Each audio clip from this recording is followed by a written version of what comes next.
BH5 má první historický start Mladé Boleslavi. Přece vedli její kola. Náklon proti větru.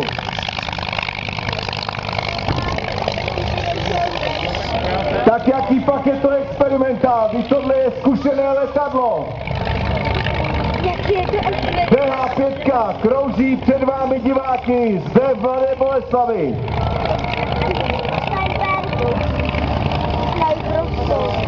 Viděli jste skutečně unikátní start dalšího slavného letounu Avia BH5.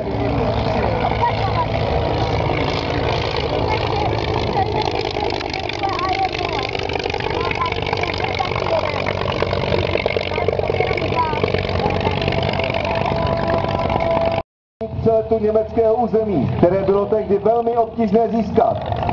Po dobrodružné cestě dorazil včas ke startu závodu a dobyl 2 slavná vítězství, včetně ceny belgického krále.